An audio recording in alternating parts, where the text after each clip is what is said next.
of a shot of winning. We can beat anybody in the world, and I think we're going to win next Sunday.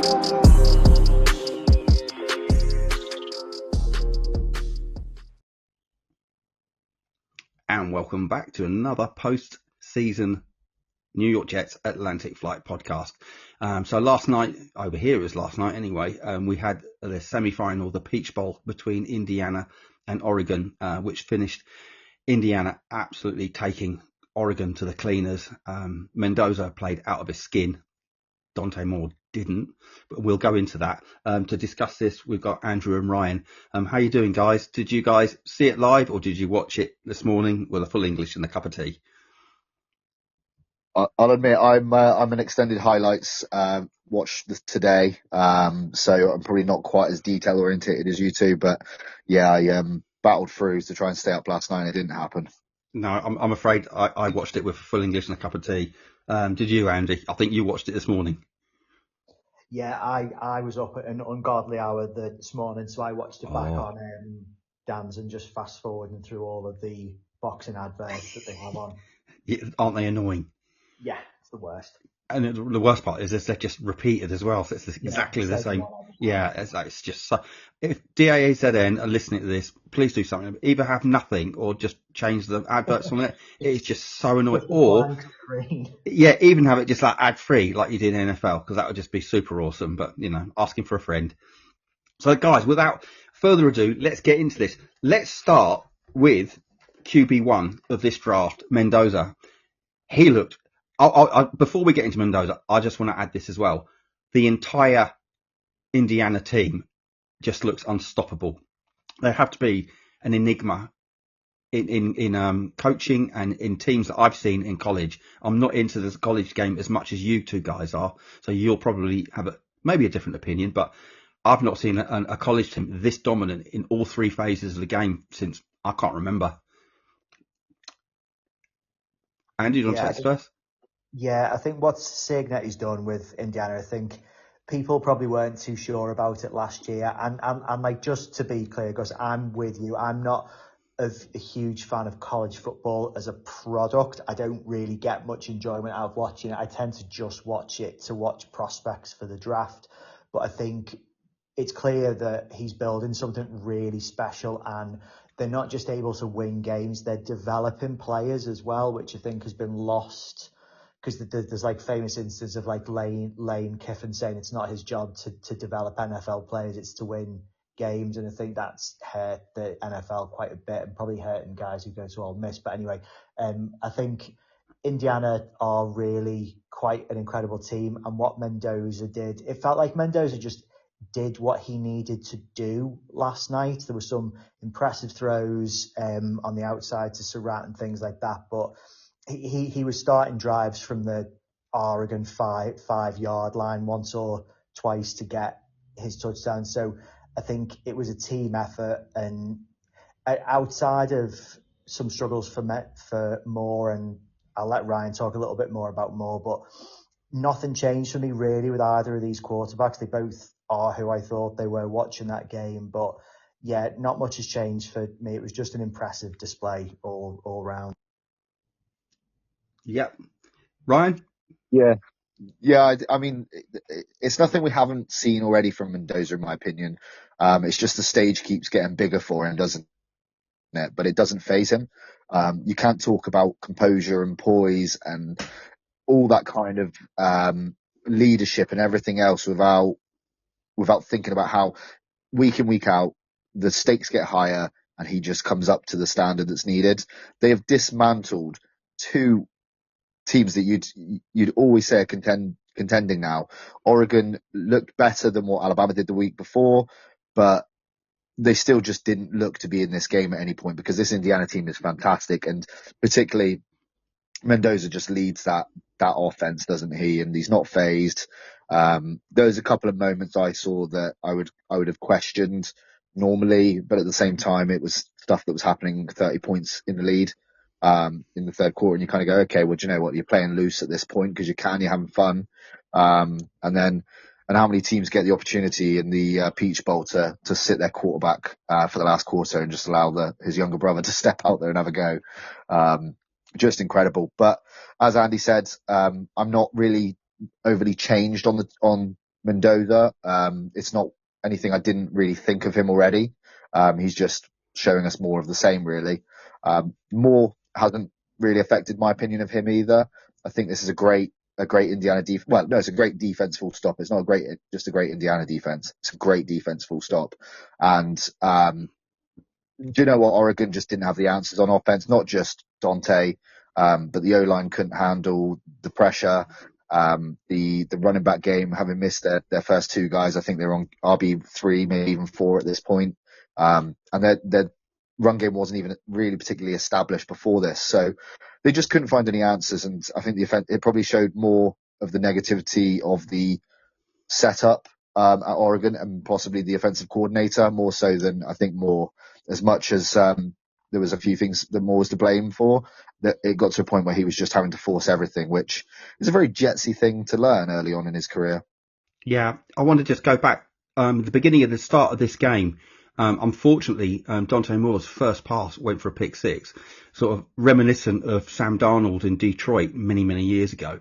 That's what the play that came straight into my head was like, wow, that's very, very similar. So automatically Oregon were on the back foot right from the off with under a minute gone. So they were always on the off.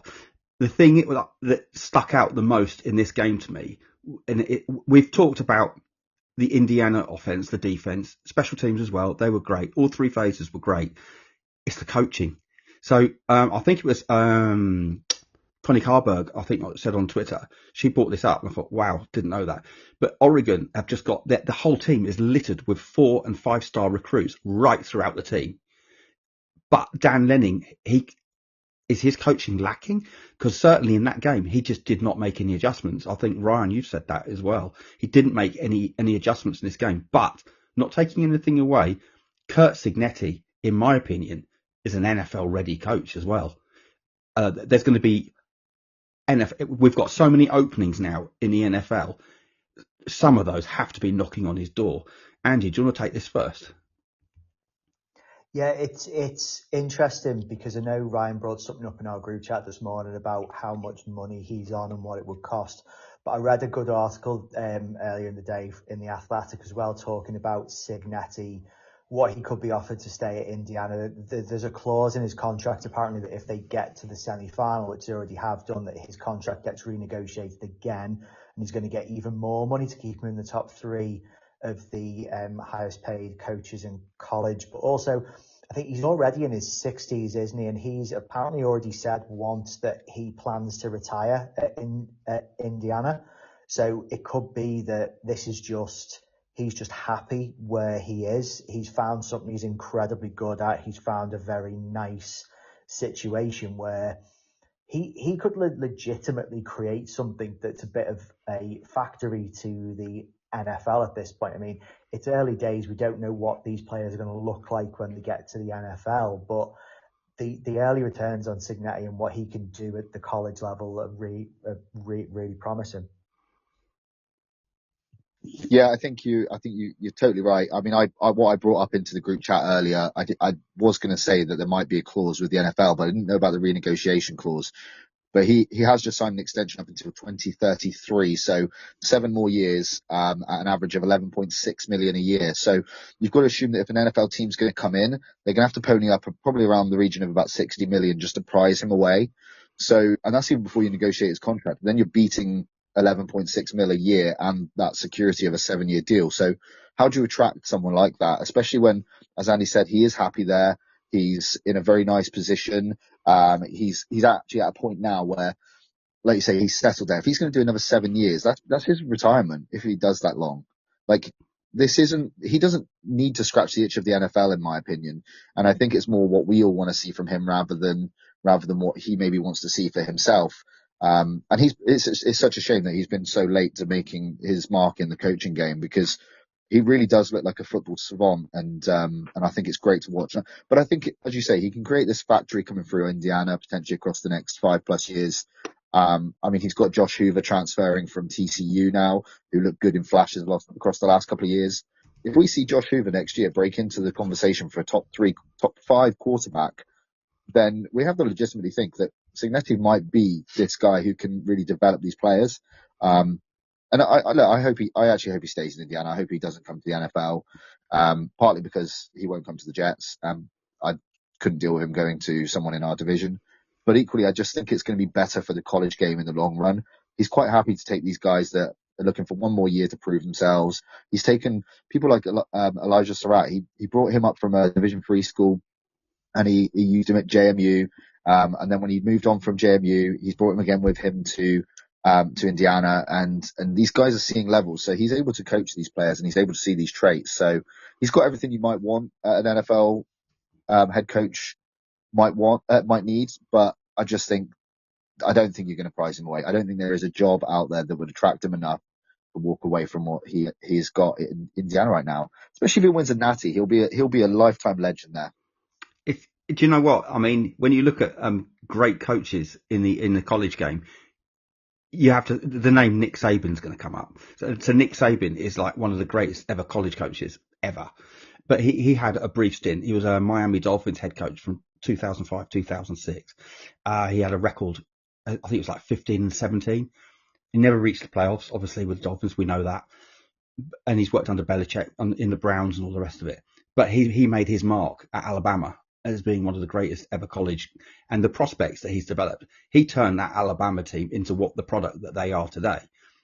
So I could quite easily see Signetti doing something similar to Saban doing that kind of thing as well. Would you say, Andy? Yeah, definitely. I think it's all on the cards. He's done such a good job there already in the short time he's been there. So I've no doubt if he stays in Indiana, will just be a perennial kind of team that are always in the conversation. Yeah, I don't think it's a flash in the pan. Do you think that he's going to continue this, Ryan, or is this just going to be like a one and done for Indiana? No, I think this is the start of the building foundations. I mean, the difference is we're seeing this now in the social media world, where actually you can't escape the successes of this and the influence that has on the high school players coming through and the recruits wanting to transfer and stuff. I mean, he's attracted, like I say, Josh Hoover's in the transfer portal. He's moving across to Indiana. They've got the Michigan State number 1 wide receiver, Nick Marsh, who I think was ranked like top 5 in wide receivers of the class coming through before he went to Michigan State. So I think they've also got the running back out of Boston College, which will be a nice nod for you there, Gus. But yeah, Turbo Richard is his name. Turbo, yeah. I hope he's fast, because that's just embarrassing otherwise, unless it's an ironic nickname. Yeah, like tiny for a big fat trucker. Yeah, right.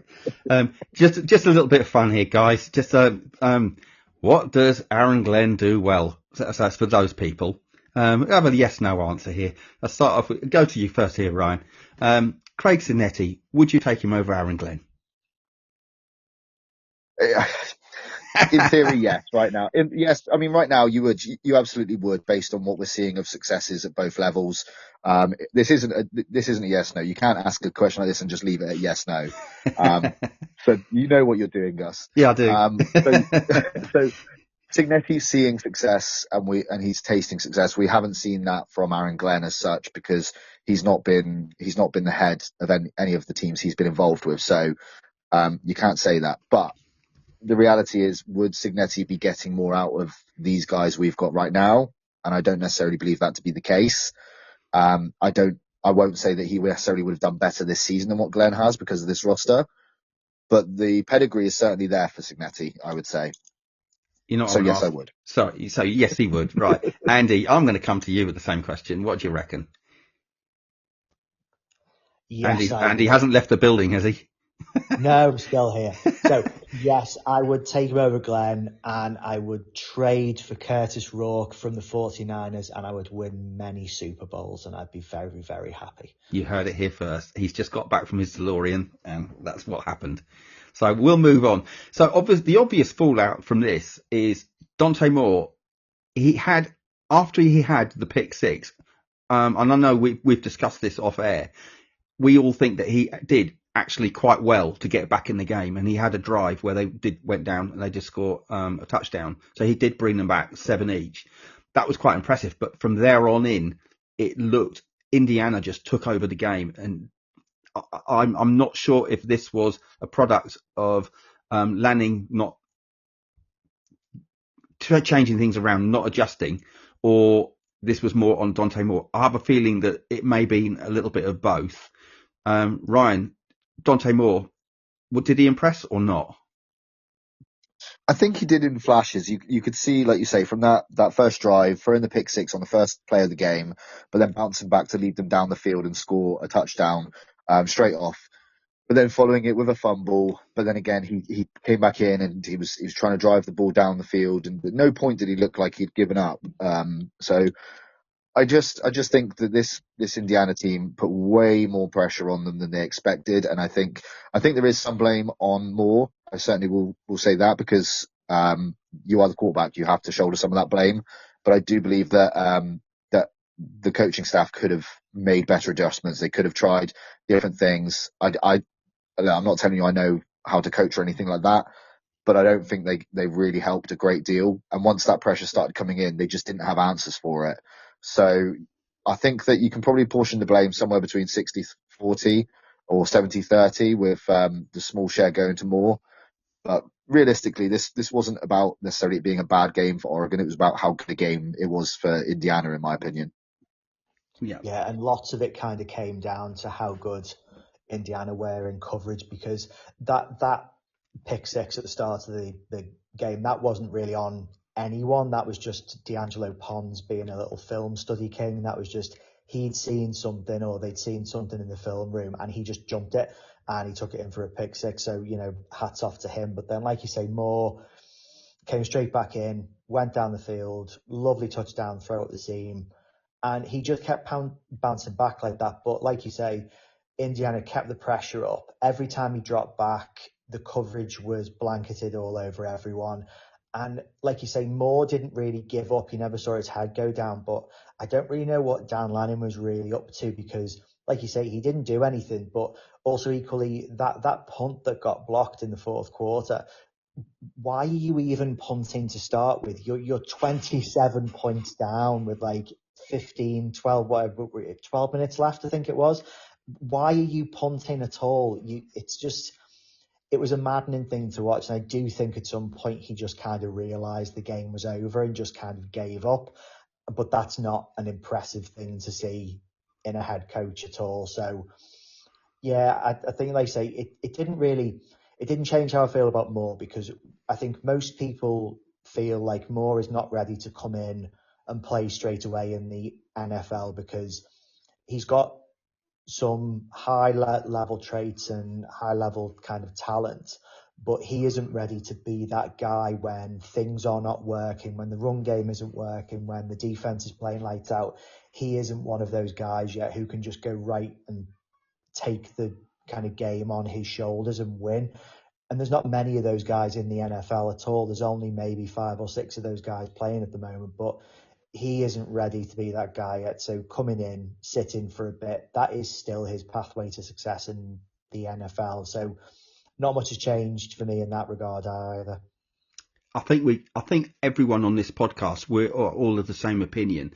He is so young, and as we saw last night, and as you guys have both just said, he is very unrefined and unpolished in certain areas, and there is so much room for improvement. The talent is there, and he would absolutely 100% benefit going back to school next year and getting more games under his belt. I believe that was his 19th or 20th game yesterday. So he's still got a ways to go. And if the Bill Parcells model of drafting a quarterback is to be believed that the Jets are going to be following, then he doesn't have those games in him. Did he hurt? I'll come to you this first, Ryan. Did he hurt his draft stock doing this? And if he does go back to school, what are the repercussions? I have earlier on been on Twitter, and there is a semi meltdown of people. The sky's falling because he absolutely sucks, and he'll be coming out. What are your feelings? Do you think he should go back to college? And do you think that he will ultimately declare? I think he will declare. I think that certainly my concerns, if I was the player, if I was the quarterback last night, and the way it kind of went with Lanning and the play calling and those kind of things, where you kind of felt, I imagine as a player stood up there, he probably at a point felt a bit like lost at sea, a bit kind of let down. And I think that way in which they lost last night will, I mean, this is again the 50-50. I think that'll push him to declare, but there is that other side of it where he might go, no, I want revenge.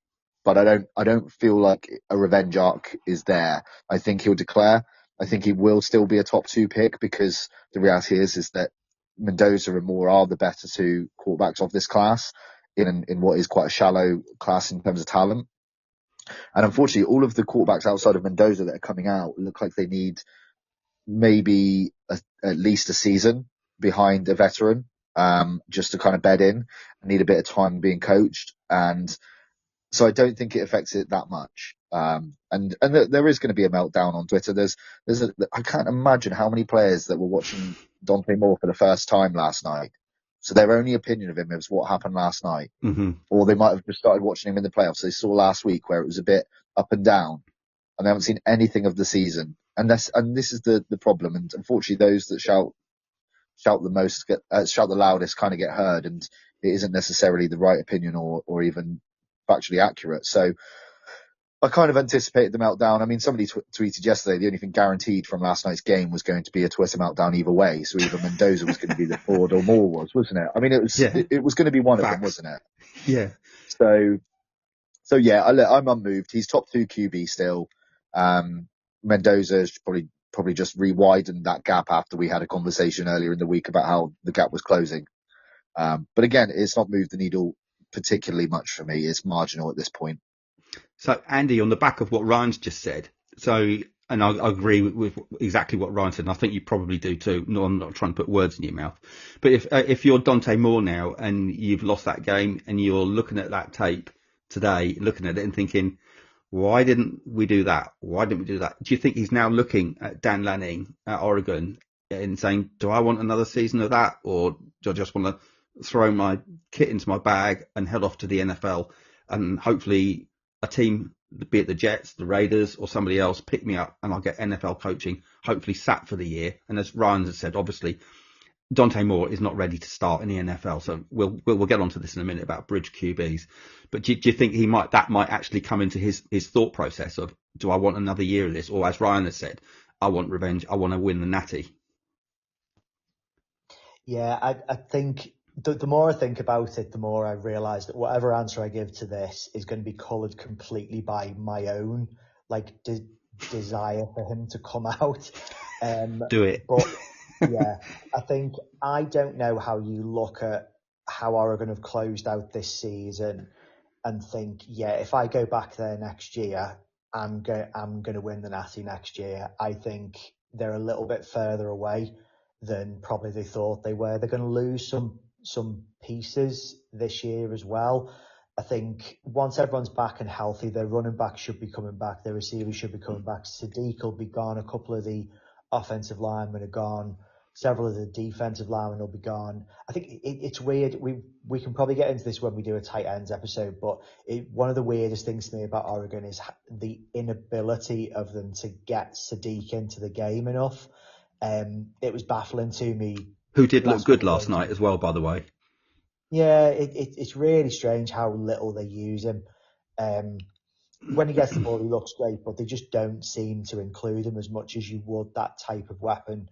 But then again, that's the college game a little bit as well.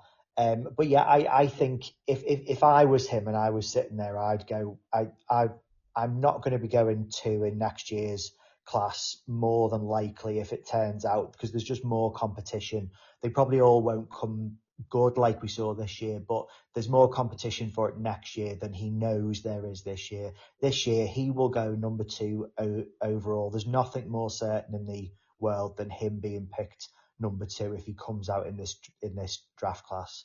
So that has to be what the decision is based on. And he's got 2 weeks, I think, to make up his mind, possibly. And he's come out. There was a thing on Twitter today saying he still hasn't made up his mind.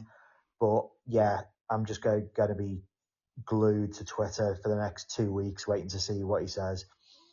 I think. Sorry, go on, Ron. Carry on, Ron. Sorry, I was just going to say, interestingly, like with what Andy said there about the way this season has ended, for him to go back and be confident that he's going to improve his stock or be good enough to win a natty, if he's disregarding his draft stock and to some extent and wants to win a natty instead, I still don't see how you go back with the confidence that that's what you're going to do. Like Andy said, they're further away than I think they realised. I think than we realised. I can very easily see Oregon going into next season's college competition and being this year's LSU, and then suddenly Dante Moore looks like this year's Garrett Nussmeier, and we're talking about him being picked maybe in the second round, and that's a hell of a fall. And then, so I think it's, as they say, one in the hand is worth two in the bush. If he declares now, he knows he's a top two player. So Yeah. why you would even consider not taking that for the potential of next year being 1 year older, maybe 6 million richer from Oregon, but you're picking up a second round draft sort of value, and then it's half the money and none of the security of a 5th year option and all that side of things. So yeah, I think it's a no brainer. I think the college game is changing so much and so quickly as well, with all the NIL stuff going on as well. It's clear that Oregon haven't got a problem recruiting players to their college. Again, as I said, the team's absolutely littered with 4 or 5-star recruits. If I'm Dante Moore, I'm looking at it and thinking, well, we had all this talent around and we got this far, but we were so outclassed. There is a void there. There is this team, this Indiana team. There is that coach there that he's going to be there next year, and I don't think it's going to matter what quarterback he has. He will turn that whoever quarterback's going to be there into the next Mendoza. So, if I'm Dante Moore, I'm in total agreement with you guys. I think it's probably time to move on. But then again, if he did return back to college, that wouldn't be a surprise either. Obviously, if he goes back, this is going to segue nicely into the next section. Obviously, if he goes back to college, we're now looking at another quarterback or best player available. So, Andy, I'll come to this one first. So if Moore doesn't declare and he does go back to school, we'll just touch on this briefly. What do we do with that pick too? And what quarterback would we pick? I personally stock up on whiskey and stay off Twitter for 6 months. Because that's like my nightmare scenario. But I think from like a Jets point of view of it, I think you just have to pivot, and you're immediately talking about best player available at 2, because I know people like to talk about trading down, but I don't really see anyone giving anything significant up to move up in this draft. There's no real kind of, what's the phrase, blue chip player at any particular position that you would give up a haul for. So you probably are picking at 2. You're picking one of the defensive players. If you like Ruben Bain, you're taking Bain. If you like Reese, you're taking Reese. And then you're looking to draft a quarterback later on. I'm not a huge fan of the idea of taking a chance on someone like Simpson or Trinidad Chambliss if it has to be either I'll pick at 16 or trading back up into the first round. I personally don't think either of them are worth it, even from a developmental point of view. Personally, I would be looking at taking a swing on one of the guys later, like Ryan mentioned Nussmeier's name before. He will probably get him end of day 2-ish, and the Jets can make that work with the number of picks that they've got to move around the board. That would probably be the move for me in the draft. Ryan, it is a nightmare scenario. It's not a nightmare scenario if he doesn't turn up. At the end of the day, we know that 2027 is going to be, apparently, because this year was meant to be loaded with good quarterbacks, and now it isn't. But 2027 is meant to be loaded with good quarterbacks. So if we did end up taking a quarterback with our 16th pick or our 33rd pick, it's not as Jets fans, it's not really the end of the road for us, because whoever we pick at quarterback, they're not going to see the field unless there's an injury or something. So the only people that are going to really know what this quarterback's like developing behind the scenes are the coaching staff. So they will know one way or the other. But does this put Aaron Glenn in a situation of where he needs to win games next year to keep his job? Yeah, I mean, he absolutely needs to be improving upon this season, so he needs to win more games. The thing is, if Moore doesn't declare, I mean, whether Moore declares or doesn't declare, the bridge QB is going to be so incredibly important, regardless, because we won't have a quarterback that we can just throw in straight away. we shouldn't have been doing that with Mendoza if we got him anyway, but you could have at least lived with the decision because he probably felt like he could do it. But the difference is now is that if Moore comes out or if he doesn't, I'd be the same as Andy. I'd be looking at that pick 44. I think it's 44 we've got, and using that on Nussmeier. But again, you're then relying on the right bridge QB to support them because again, you can't throw them to the wolves here. This is the problem in the league that we see year in, year out. And this is the problem we see with the Jets rebuild after rebuild is that we find a QB in the draft. We put him straight in. He's not good. Right. Fine. We try and move on and we do the same again. And this cycle needs to be broken somehow by actually having a serviceable veteran. Tyrod was a serviceable veteran, but the unfortunate thing is he can't stay healthy. So you have to look at someone that's going to see you through at least 2 years and be relatively healthy for that time as well, because these kids, they're not going to be ready, especially if it's Moore. He's coming out at 20 years old. Nussmeier's a bit different. He's coming out at 23. If he wasn't coming off the back of a down season, like an incredibly down season for him, like I think he's done less than half of the yardage that he threw the year before, less than half the TDs that he threw the year before. So it's totally different season. So you still want to put him in that little incubator to grow as a quarterback, but you cannot do that without the right quarterback room, like where the succession is. And the best teams have lived by that. The Eagles, they had Carson Wentz, they've had Jalen Hurts come through. They've always got a quarterback ready to come through. The Packers have done decades upon decades on this, and yet we're still kind of doing things the same way and imploding and doing it again and imploding. So we need to have a bit of a step change.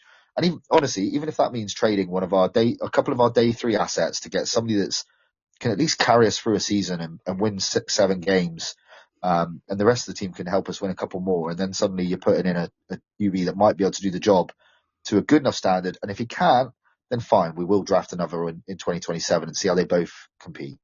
So is it a slam dunk? Talking of teams, dysfunctional teams, is it a slam dunk that the Raiders are going to take Mendoza? I mean, hey, they'd be absolutely flipping mad if they didn't. But in a world that we live in, the Raiders do make some really, really odd decisions. Is that a realistic option, do you think? The only thing I think might affect it, because I think it's probably about 95%, because I think that Brady will have enough influence that he will impact who gets chosen as the quarterback there. And I think Mendoza is absolutely his kind of guy. I think that Mark Davis will go along with that to some extent because Brady will be promising he knows how to win a Super Bowl. So then it comes down to who the new head coach is, which again, Brady will be involved in and making sure it's someone that likes Mendoza. So I think about 95% of it will dictate that they will take Mendoza. I think the only thing that may affect it is if Mendoza goes into that kind of interview, that situation, everything else, and doesn't sound like he's wanting to maybe go to Vegas. And I think the only reason that might be will just be his own pure kind of beliefs and everything else. He seems like such an innocent man, like that.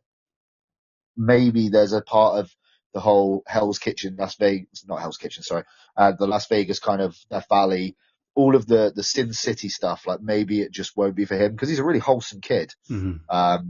And that doesn't really suit Las Vegas, if I'm honest. So I'd be interested to see if that affects in the interview process and if that affects their opinion on him. Yeah. One of my favourite parts of the... sorry. No, go on. I was just going to say, one of my favourite parts of the broadcast from last night, because I think everyone's kind of leading into this whole Mendoza's a dork thing. They brought up his LinkedIn profile. Yeah. Yes, he is on LinkedIn, and he's put his Heisman on there as like an achievement. He's just like someone trapped in like the early 2010s. He's just such a kind of innocent, like cherubic little kid, and you just feel like you just kind of don't want to do it to him, kind of putting him into the Raiders situation. Can you imagine him in the same locker room as Max Crosby? Yeah, it doesn't really, for all the reasons that you guys have just said. And here's another reason. So earlier on in the week, we had the idiot that is Todd McShay saying that no one would want to come to the Jets because yada, yada, yada. We know all what he said. Won't go into that. But in actual fact, the Jets are probably one of the best landing places to be for a rookie quarterback. So getting back to what Ryan said, Andy, I'll come to you with this. you've got someone like Tom Brady who's got a massive ego, and bearing in mind what we've just said about Mendoza being that cerebral quarterback that he is and a person, he's not suited to that kind of area, maybe that kind of football. Tom Brady, who's got a massive ego, do you think he thinks he could take someone like Dante Moore and just turn him into the next Patrick Mahomes? Yeah, it's going to be an interesting conversation because it's interesting to see how things change once the NFL season starts to wind down and you get the Senior Bowl and things like that, and NFL front offices and coaches start to get their hands on these prospects, start to get their hands on the reports. Things shift quite a bit. Because before that, it's all college football people are interested in things like that. The NFL is very much out of it, and then they come in, and you do see shifts in how they value things versus what we see just at the college level. So you could see a situation where it shifts a little bit, and people start to, because we all know the NFL loves traits more than anything else. They love traits over production any day of the week, and it might be that they look at someone like Moore and go, this is our guy. This is the guy I'm going to take a big swing on and make my name with. I mean, coming back to the original question you asked, Ryan, I think, yeah, it's probably really likely that Vegas take a quarterback no matter what. But with Tom McShay saying what he said about the Jets, the Raiders are terrible, like legitimately terrible. They have one of the worst rosters I've seen in a long time in terms of how many holes there are. And it feels hypocritical of me saying this, given how much I just say the Jets just need to get a quarterback in there and we can build the rest of the roster later. They are in a far worse situation than we are. And because of the moves that Muji has made, we've got draft assets to address it all. The Raiders have got nothing. Really, they haven't got many things on the roster that you can point to as a positive, particularly at the kind of crucial positions that you need. And they haven't really amassed a lot of assets either. So the first overall pick, if they have more of a long view of where they need to get to, it could be quite an attractive prospect to get something for the first overall pick from a team looking to jump up. That was going to be my next question. Is there a world? I'll come back to you with this, Andy. Is there a world? We will get onto the next segment on this podcast in a minute. This is just proving to be too interesting. But is there a world where, as you've rightly said, they're not really in? Yeah, sure, you need to take a quarterback, but and as you've rightly said, you don't want to ruin that quarterback either. So, and Mendoza is a guy that could and should start day one. So if you put him behind that offensive line, sure, they've got some weapons. They've got Genty, they've got Bowers, and they've got Betch. You've got some decent receivers there. He's going to get killed. So do you, as a Raider GM or head coach, do you say, well, it's not really worth taking Mendoza? In 2027, there's going to be more quarterbacks coming out. Hey, let's shop this pick. And if that is the case, who would move up for it? Do you think the Jets would move up for it? I honestly don't know. I think it's really unlikely. It's kind of like the end of Infinity Wars where Doctor Strange says he's been to a million different possible worlds and it's only one in which that happens. Sorry to spoil it for anyone who hasn't seen it yet, but you've kind of had your chance to watch that movie at this point. But yeah, I think it's ridiculously unlikely, but the possibility does exist. I don't think the Jets would because, well, I suppose it all depends if Moore comes out or not. But if there's two quarterbacks there, there'd be no reason for the Jets to make the move. But you can definitely see a quarterback needier team that thinks they're in a better position making that kind of more aggressive decision to move up to one. But it could certainly make things very, very, very, very interesting. And someone in like the aggregator circles will say they have a source somewhere at some point that says that just to generate some interest. So I think we'll hear it at least once this draft cycle. Yeah, I mean, I agree that somebody's going to say it, aren't they? And it's going to catch on like wildfire, but I can't see a situation where they do trade out of that. I think that for them to be in this position to grab a Mendoza is better than hoping that next year they're in a position to take an arch, because I just don't. You're just hoping too much then, and I just think there's too many sort of permutations where that doesn't work out for you. Whereas in this instance, right now in this very moment, you have a quarterback that can start for your franchise and start to change it around. So despite lacking all the other sort of opportunities to fix the team, they haven't got the assets to do it in the way they should. And they haven't really got a good enough roster. I mean, what have you got outside of Genty Bowers and then Crosby on the other side? It's not laden with talent. So, but I just don't see a situation where they don't take Mendoza, to be honest. And as I say, the very smallest chance is that maybe he steps into that interview and they don't like the conversation they have with him. But again, I find that hard to believe because he's just a football guy. Too wholesome. I think we've covered pretty much all the permutations of what could possibly happen in this draft. Again, the one open-ended question is, will he, won't he declare? So that's nothing that we can do about that. But I think we've exercised pretty much the whats and ifs of this. So if we do take a quarterback next year, we are going to need a bridge quarterback. If we don't take a quarterback earlier on, and as we've all said, if it's not Mendoza, whoever it is at quarterback, they're going to need to either sit the entire season or they're going to be given half a season to sit and learn. So we've got a list of free agent quarterbacks this offseason, which I'll just rattle through these. I don't know which one of you guys wants to come into this first, but anyway, I'll just read them out. So we've got Daniel Jones, Indianapolis Colts, Aaron Rodgers. I think we can skip through that one. Russell Wilson, New York Giants, Marcus Mariota, the Commanders, Zach Wilson, Miami Dolphins. Joe Flacco. I do not appreciate you mentioning Zach Wilson here. I do not wish to see him back on the roster, and I do not much care for the fact that he's a free agent. Yeah, we're going to have to delete the whole podcast recording, Gus, and start again. It'll trigger too many people. You are Robbie Williams, and you have broken up the band. Yeah, I think there's some PTSD going on here, folks. Anyway, talking of more PTSD, Joe Flacco's available. Who knew? I thought Joe Flacco was completely washed up, and then he went and did that thing in Cincinnati. So he's still available. Jimmy Garoppolo. Every year this guy's been, he's with the Rams, he's been mentioned. Kenny Pickett, Raiders. I bet he can't wait to get out of there. This one has been talked about ad infinitum. I don't think we've got a cat and house chance because he is going to be QB1 in free agency. Malik Willis. Trey Lance from the Chargers. Carson Wentz.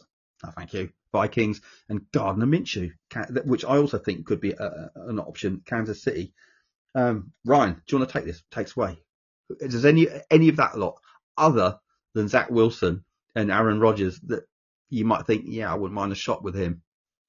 So you did miss out one that I've eyed, but I'll start with one of the main guys you mentioned. So Flacco for me, earned $6 million pretty much this year, and he'll probably be commanding somewhere between 4 and 6 again next year. The guy can still throw it. And to be fair, he was scampering a bit this season as well. I mean, we're not going to say he's a mobile QB, but behind this O-line, I think he would function absolutely fine. Like he had production behind a very average Browns O-line. He's functioned behind the Bengals O-line, and he's looked like he can score. He can throw passes. So I would absolutely be interested in bringing him in.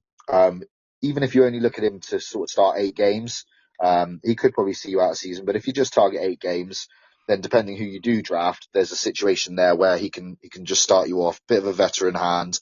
But I would pair him because I would look to have a 3 QB room of Flacco, a rookie, and then I'd look to bring in Sam Howell, who is his contract's expiring this year. His rookie deal is expiring, and he's still only 25, which does make him younger than Zach Wilson.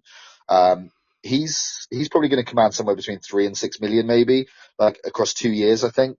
So, which I would be absolutely fine with, giving him 2 years. And then you've got this almost succession where you can have Flacco go in for 8, and if he's struggling a bit, then you sort of bring up Howell a little bit to fill in where he needs to, because he's got the NFL experience, and your rookie is still sitting there and waiting for his opportunity and learning. And the thing is as well, like Howell's best season in 2023, this is very Jameis Winston-esque in a way, but he threw for he was 54 yards short of a 4,000 yard season. He threw for 3,946 yards, 21 touchdowns, and 21 interceptions. Now the interceptions is obviously the issue, but I think that can be cleaned up. He's had a couple of years. He's bouncing around a few teams. He's not that strong, and everybody can say, "Oh, that there's a reason he's bounced around the teams." And I'll bring you a Sam Darnold to the table. I'll bring you a Baker Mayfield to the table. I'll bring you a Geno Smith to the table. They've all done this where their original teams, it's not worked out. They've bounced about a bit and they've had their comeback stories. Admittedly, Geno Smith's, I think, was totally mid and he's not actually good, but it's relevant to the point. Yeah. So a room where we have Flacco, Howell and a rookie, whether that's Moore, Nussmeier, Chambliss or Simpson, I think you can operate and you can win 7, 8, 9 games with those. And if you improve enough on the defense as well, then absolutely we can win those 7, 8, 9 games, get another season, see what the rookie's got. And then if you draft again, you draft again. If you bolster the defense, you bolster the defense. You just keep moving. But I think that gives us the best chance for Aaron Glenn to save his job, to be honest, next year, if I'm truthful. That is an important point. Andy.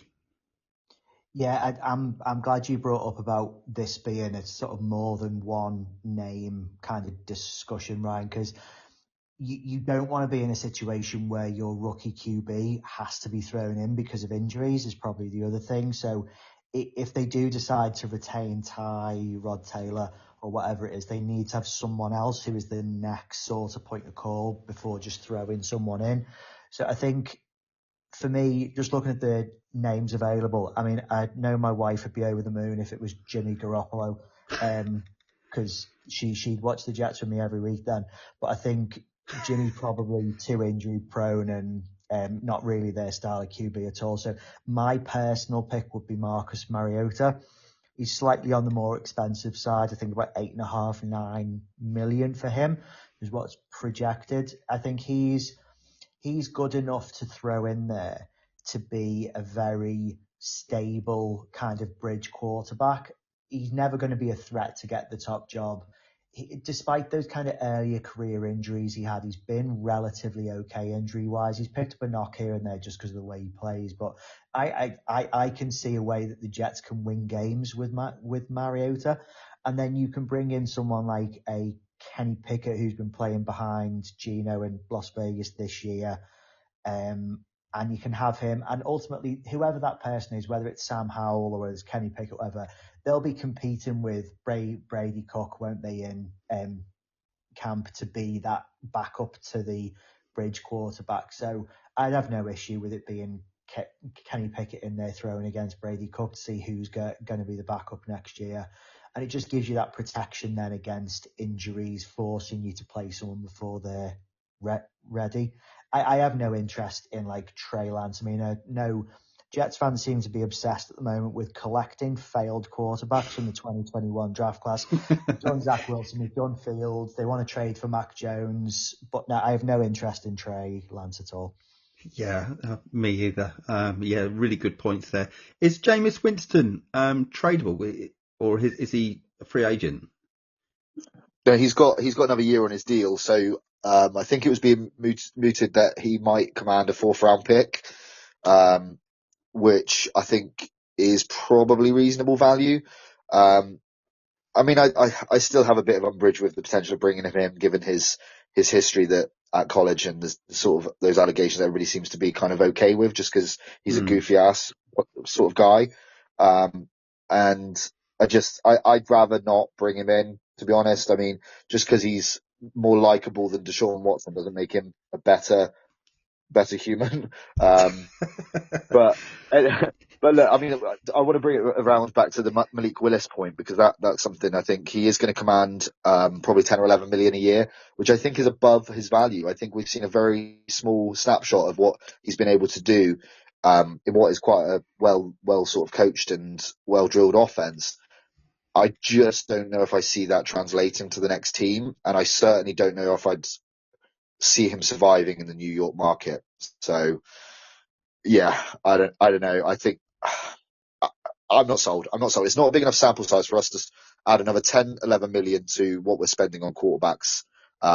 Because again, even with Malik Willis, I think you're still then having to still get a backup in to compete with Cook, as Andy said. And I just think that I'm just not sold. Honestly, I don't, maybe I'm wrong. Maybe I'm the outlier and I'm totally wrong, but I've just not seen enough. It's flashes. It's flashes still. We're all banking on upside. We saw it. Justin Fields, we saw flashes in Chicago. He's going to be great for us. It didn't work. There's a reason that some of these guys just aren't working out. And I think Malik Willis is a bit undersized as well, which is potentially a proven issue which he's had elsewhere. So yeah, Andy, I know you. Come on, you've got to back me up here because I know you're not sold on Willis as well. No. I mean, I really do need someone to sit me down and explain to me what this new Malik Willis hype is all about. I mean, I know he stepped in last year for a couple of games when Love was injured yet again, but he came in for what, 7 quarters this season, and then immediately got injured. I mean, yeah, I'm not. I know the league is poverty at the moment in terms of quarterbacks, and teams are desperate. Fans are desperate for their team to actually do something at quarterback. Like you say, it was all complete nonsense with Fields this year, that there was anything there other than maybe potentially a future capable backup. But yeah, I'm just really not sold at all. Willis hasn't done anything in the NFL to me to show me that he can be a starter for a team. And like you say, the projections are out there of him getting, like, not starter money, but basically like low-level starter money. And he hasn't done anything other than flashed in a very, very good offensive system that's built to support the quarterback under LaFleur. So yeah, I want to stay miles away from the Malik Willis conversation. I don't want the Jets to go anywhere near him. I think it's fair to say as well, I'll get back to you in a sec, that someone is going to overpay for Willis, and hopefully it's not going to be us. Has anyone got anything else to add on Malik Willis before we move on? I'll just tie that off with somebody is going to overpay him and somebody will lose their job for it. Yeah, for sure. It ain't going to be Aaron Glenn. He'll lose his job a different way. Anyway, we'll move on for potential trade candidates for the Jets. The New York Jets are reportedly exploring options for a trade in addition to free agents and the draft. Quarterbacks that have been mentioned. Being mentioned, doing the rounds at the moment, I'll just go through the ones that I've listed. Kyler Murray, who I have never ever been high on.